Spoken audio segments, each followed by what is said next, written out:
ಧರ್ಮ ಉಂಡು ಕರ್ಮ ಉಂಡು ಅಜ್ಜನ ನಡಿಟು ನ್ಯಾಯ ಉಂಡು ಕಷ್ಟ ಕಾಲುಡು ಬೆರಿಪತ್ತು ಬರ್ಪುನ ಕೊರಗಜ್ಜನ ಮಾಯೆ ಉಂಡು.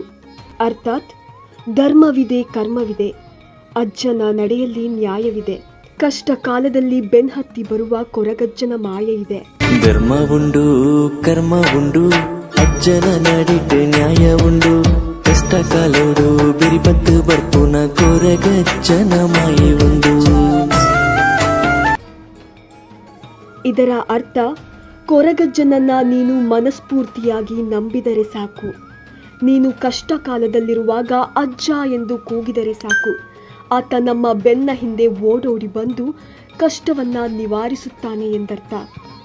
ಅದ್ಯಾಕೆ ತುಳುನಾಡಿನಲ್ಲಿ ಕೊರಗಜ್ಜನಿಗೆ ವಿಶೇಷ ಸ್ಥಾನವಿದೆ ಗೊತ್ತಾ?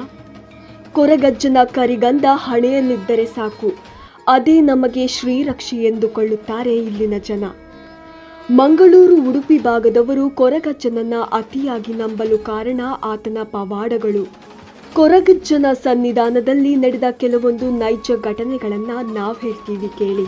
ಕಷ್ಟ ಕಾಲದಲ್ಲಿ ಬೆನ್ಹತ್ತಿ ಬರುವ ಕೊರಗಜ್ಜನ ಮಾಯೆ ಇದೆ ಎನ್ನುವುದಕ್ಕೆ ಸಾಕ್ಷಿ ಉಡುಪಿಯಲ್ಲಿ ನಡೆದ ಈ ಒಂದು ಘಟನೆ ಜೀವಂತ ಸಾಕ್ಷಿಯಾಗಿದೆ. ಸರಿಸುಮಾರು ಮಧ್ಯರಾತ್ರಿ 2 ಗಂಟೆಯ ಹೊತ್ತಿಗೆ ಕುಂದಾಪುರ ತಾಲೂಕಿನ ಕೊರ್ಗಿ ಗ್ರಾಮದಲ್ಲಿ ದೆಬ್ಬಕಟ್ಟೆ ತೆಕ್ಕಟ್ಟೆ ರೋಡಿನಲ್ಲಿರುವ ಕೊರಗಜ್ಜ ದೇವಸ್ಥಾನದ ನಾಮಫಲಕವಿರುವ ಜಾಗದ ಹತ್ತಿರ 6 ವರ್ಷದ ಪುಟ್ಟ ಬಾಲಕಿಯೊಬ್ಬಳು ಮೈ ಮೇಲೆ ಯಾವುದೇ ಬಟ್ಟೆ ಇಲ್ಲದೆ ನಿಂತುಕೊಂಡು ಜೋರಾಗಿ ಅಳುತ್ತಿರುತ್ತಾಳೆ. ಕುಂದಾಪುರದ ಅರ್ಚನಾ ಬಾರ್ನಲ್ಲಿ ಕೆಲಸ ಮಾಡುತ್ತಿರುವ ವಿಶ್ವನಾಥ್ ಪೂಜಾರಿ ಎನ್ನುವವರು ಆಗಷ್ಟೇ ಕೆಲಸ ಮುಗಿಸಿಕೊಂಡು ತಮ್ಮ ಸಿಬ್ಬಂದಿಗಳೊಡನೆ ಮನೆಗೆ ತೆರಳುತ್ತಿರುವಾಗ ಈ ಬಾಲಕಿಯನ್ನ ನೋಡ್ತಾರೆ.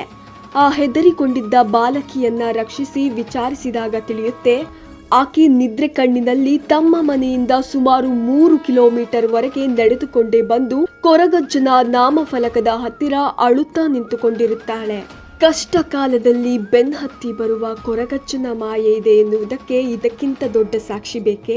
ಹುಟ್ಟಿದ ಹಸುಗೂ ಸನ್ನೆ ಬಿಡದೆ ಅತ್ಯಾಚಾರವೆಸಗುವ ಈ ಕಾಲದಲ್ಲಿ ಮೈ ಮೇಲೆ ಬಟ್ಟೆ ಇಲ್ಲದೆ ಬಾಲಕಿಯೊಬ್ಬಳು ಒಬ್ಬಂಟಿಯಾಗಿ ರಸ್ತೆಯಲ್ಲಿ ಸಜ್ಜನರ ಕೈಗೆ ಸಿಕ್ಕಿದ್ದಕ್ಕೆ ಆ ಮಗು ಸುರಕ್ಷಿತವಾಗಿ ಮನೆ ತಲುಪುವಂತಾಗಿತ್ತು. ಕೊರಗಜ್ಜನ ಮಾಯೆ ಆಕೆಯನ್ನ ಸುರಕ್ಷಿತವಾಗಿ ಮನೆ ತಲುಪುವಂತೆ ಮಾಡಿದೆ ಎಂದರೆ ತಪ್ಪಾಗಲಾರದು. ಆದರೆ ಇಂತಹ ಹಲವಾರು ಘಟನೆಗಳು ತುಳುನಾಡಿನಲ್ಲಿ ನಡೆದಿದೆ. ಕೊರಗಜ್ಜನನ್ನ ಒಲಿಸಲು ನೀವು ಅವನಿಗೆ ಕೆಜಿಗಟ್ಟಲೆ ಚಿನ್ನ ಅಥವಾ ಲಕ್ಷಗಟ್ಟಲೆ ಹಣ ನೀಡಬೇಕೆಂದಿಲ್ಲ. ಮಾಡಬೇಕಾದದ್ದಿಷ್ಟೇ, ಆತನ ಮೇಲೆ ಅಗಾಧವಾದ ನಂಬಿಕೆ. ಆತನಿಗೆ ಹರಕೆ ರೂಪದಲ್ಲಿ ಚಕ್ಕುಲಿ, ಬೀಡ, ಸರಾಯಿ ಹೀಗೆ ಚಿಕ್ಕದಾದ ಕಾಣಿಕೆಯನ್ನ ಮನಸ್ಫೂರ್ತಿಯಾಗಿ ನೀಡಿದರೆ ಸಾಕು. ಆತ ನಿಮ್ಮನ್ನ ಎಂದಿಗೂ ಕೈ ಬಿಡುವುದಿಲ್ಲ. ತುಳುನಾಡಿನಲ್ಲಿ ಹುಟ್ಟಿದ ಪ್ರತಿಯೊಬ್ಬನೂ ಕೊರಗಜ್ಜನನ್ನ ಆರಾಧಿಸದೇ ಇರಲಾರ. ಆತ ಸಾಮಾನ್ಯನಾಗಿದ್ದರೂ ಸರಿ, ದೊಡ್ಡ ಸೆಲೆಬ್ರಿಟಿಯಾಗಿದ್ದರೂ ಸರಿ. ಯಾಕೆಂದರೆ ಕೊರಗಜ್ಜನ ಪವಾಡ ಅಂತದ್ದು. ಅದೆಷ್ಟೋ ಸೆಲೆಬ್ರಿಟಿಗಳು ಇಂದಿಗೂ ಕೂಡ ಕೊರಗಜ್ಜನ ಆಶೀರ್ವಾದ ಪಡೆದುಕೊಳ್ಳಲು ತುಳುನಾಡಿಗೆ ಬರ್ತಾರೆ. ಅದು ಅಲ್ಲದೆ ಅವರ ಕೋರಿಕೆ ಸಿದ್ಧಿಯಾದದನ್ನ ಕೂಡ ಹಂಚಿಕೊಂಡಿದ್ದಾರೆ. ಅದಕ್ಕಾಗಿ ಮತ್ತೊಮ್ಮೆ ಹೇಳ್ತಾ ಇದ್ದೀನಿ, ಧರ್ಮವಿದೆ, ಕರ್ಮವಿದೆ, ಅಜ್ಜನ ನಡೆಯಲ್ಲಿ ನ್ಯಾಯವಿದೆ, ಕಷ್ಟ ಕಾಲದಲ್ಲಿ ಬೆನ್ಹತ್ತಿ ಬರುವ ಕೊರಗಜ್ಜನ ಮಾಯೆ ಇದೆ.